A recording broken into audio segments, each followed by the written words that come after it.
friends. It's your favorite neighborhood empath.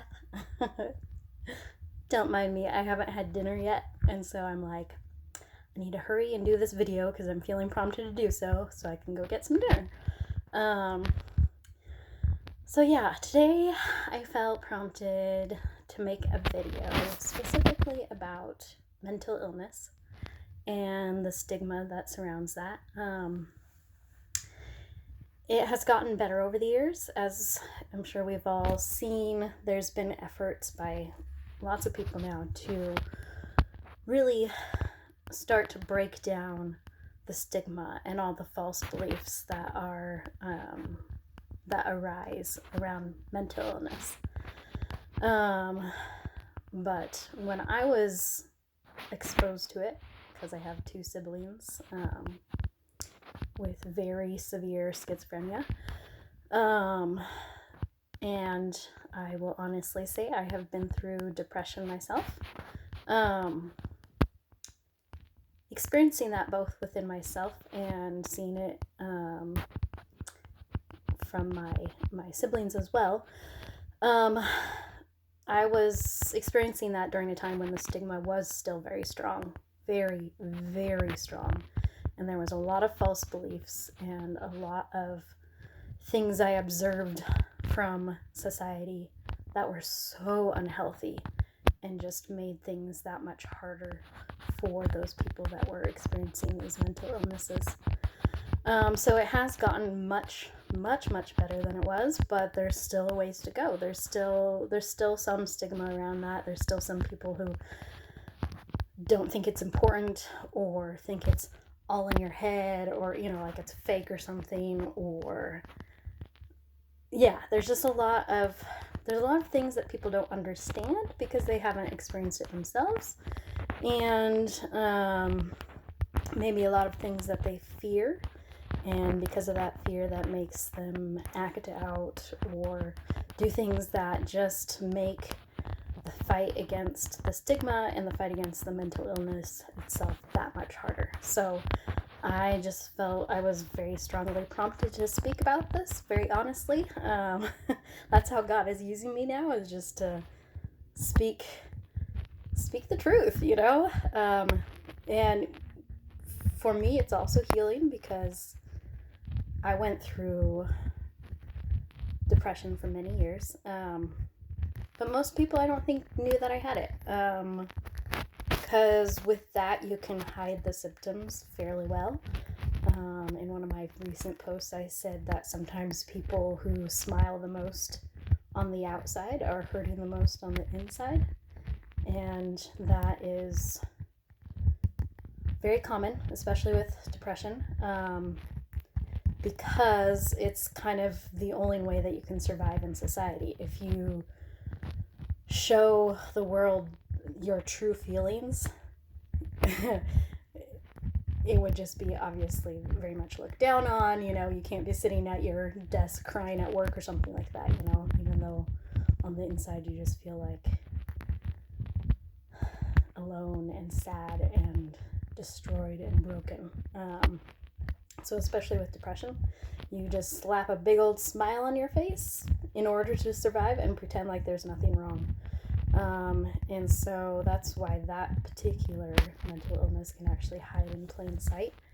And for those people that, you always kind of hear that, not always, but sometimes you'll hear that when somebody takes their life, and the people that knew them, maybe their coworkers, are just like, but he or she was so happy, like, I don't understand.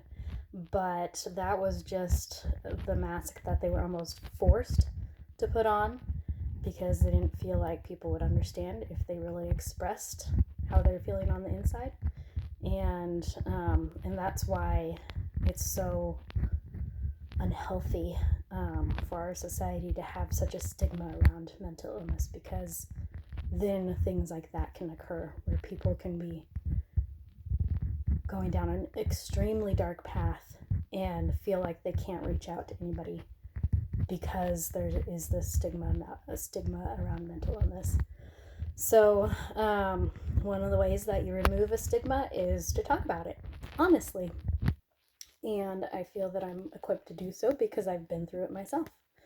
I actually do take medicine for depression, and I started on a new one 3 years ago, but because my old one was really not working for me, but I didn't realize that I would ever have another option or that it could get better. Like, my prescriber at the time was just all about prescribing the pills, but not really dealing or talking about the symptoms or whether I really felt like I was getting better. So I was actually on medication, another medication, for a very long time, and still felt horrible. And that was one of the many things, because there was many things that built up on top of each other that got me to that place of feeling like I wanted to leave, to get out of this life. So that was many of the things, because it was just this feeling of like, well, I'm on medicine, but I still feel like shit. Sorry for my language. Sorry, guys. There's going to be times when I use curse words. It's a thing I do now. It adds a little bit of emphasis, and so I've come to that understanding that despite how I grew up, it's actually okay to use curse words sometimes. So if that offends you, I'm sorry, but it's just going to happen. So I was still feeling like shit, and so that was one of the reasons I wanted to leave, because I was like, well, I'm on medicine and I still feel horrible. Is this as good as it gets? And if this is my life, then fuck this. I don't want it. I feel awful. And finally, I got a new prescriber, and she was just like, Katie, I'm so sorry you went through that. And she was actually kind of angry at my old prescriber, because she's like, that's awful, because that, what I experienced, feeling like I wanted to just leave,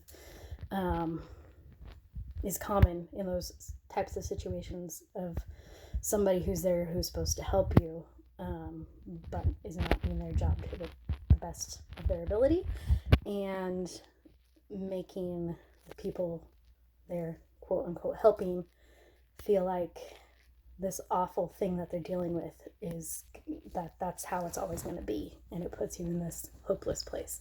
So I got a new prescriber, new medicine, and holy shit, it just opened the world to me. Like, I am a whole new person. I'm back to who I was before it got so dark. I'm back to who I've always kind of known I was, but I was so much in a fog of depression that I couldn't even be that person. So I'm sharing that journey and the fact that I'm still on medicine, to say that I have intimate knowledge of mental illness, not only within myself, but experience with my siblings as well. And sorry, I went off on a thought for a second there, but that will be something for another time, as far as what that was like to observe my siblings go from quote unquote normal to these people that were completely unrecognizable, and in my younger brother's instance became like a monster, violent, and did things that were so traumatic that now I'm going through healing to try and remember memories of what he did, because they were so traumatic for me that my own mind purposely forgot them. And that was all a result of mental illness. So it's a very serious thing. It's an awful thing to go through if you're the person that's experiencing it. And it's an awful thing for the family to have to go through. And what adds to all the shit that you're dealing with already is when society doesn't have a clue and makes people like my brother and sister the butt of jokes or bullies them. I witnessed that, you guys. I witnessed my younger brother being bullied. And the reason I cry is because it was during a time when I didn't have my voice yet. I was going through my own struggles. So I couldn't even stand up for him. And I know that most of my viewers are going to be ones that, didn't do something like that. But the reason why I'm also bringing that up is if there's any that do happen to watch this, whether it's just somebody who stumbles across it on YouTube or certain people that I witnessed and saw bullying my younger brother Michael, then to call that out and to say, shame on you. Shame on you.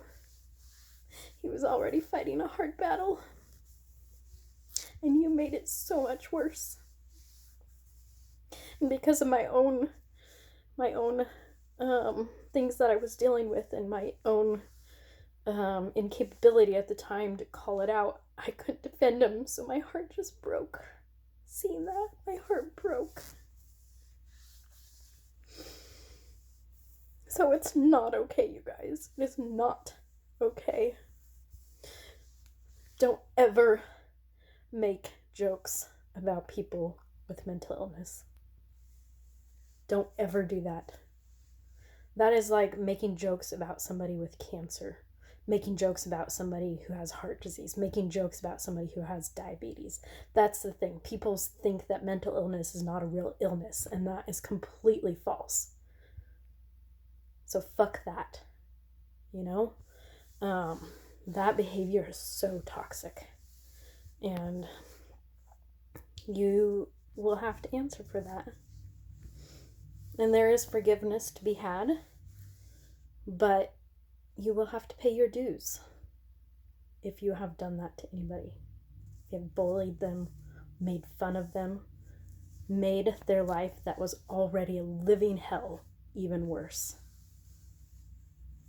So I know that everybody who's watching will understand what I'm saying, and I feel that in most cases I'm preaching to the choir, but this message needs to get out there.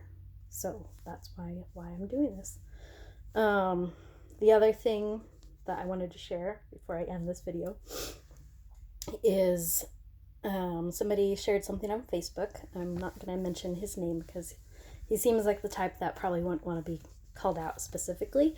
But I just want to say thank you for your posts, and you'll know who you are if you watch this video. He posted something recently. I'm not going to be able to quote it exactly right from memory, but it was about mental illness awareness. And it said something to the effect of, it said something like anxiety, depression, panic attacks, and other mental illnesses are often seen as weaknesses, but what they really are signs of somebody having to be too strong for too long. And damn, you guys, that resonated so deeply because it's so true. Especially with panic attacks. That's when I think that people are just like, dude, you need to chill out, relax, what's wrong with you? And that you're weak and you can't handle stress. Fuck that. That's not what it is at all. I not only have depression and I'm healing from that, but I have also experienced panic attacks as well, and they are no joke. So how dare anyone devalue that or make it seem like it's not real, or that the person who experiences that is weak. Anybody who has a mental illness and gets up and holds down a job and deals with life despite what they're going through are the freaking strongest people in the world. So how dare you call them weak? How dare you? So I know this is really intense, but I'm not afraid of being intense. As I'm sure you guys are starting to figure out, I found my voice and I'm using it to spread a message that needs to be spread and to say things that need to be heard. And I'm not backing down from that. I was held underneath a very dark energy for a very long time, but I am no longer underneath that, and I'm doing what I'm called to do and being a champion for those who may not be able to be a champion for themselves. And I will not back down from that. So basically, don't mess with me. I'm the kindest person in the world, but if you do something that is that toxic, I will call you out and I will defend the person, whether it be myself or somebody that I care deeply for. So I really hope this video resonates and this message reaches the people that it needs to reach. I do feel that with my videos, that it's one reason why I'm, using YouTube as a platform now. You don't really know who's going to stumble across it, but I know that God adds the increase to what I'm doing. So, and what I mean by that is that if there are people that he specifically wants to see the video that I've made and the message that I'm saying, he will make sure that they find it and they watch it. So my job is just to make these videos when I'm prompted to, and that's what I am doing and what I did. So my videos always kind of turn out excuse me, a little bit on the long side, but it's because I have a lot to say. God has a lot to say through me. So I don't stop the flow until I feel like, okay, I've said it all. So I do feel like I'm at that point now. So I want to thank you guys for watching, if you made it all the way to the end of this. And I will just continue to post videos as I'm prompted.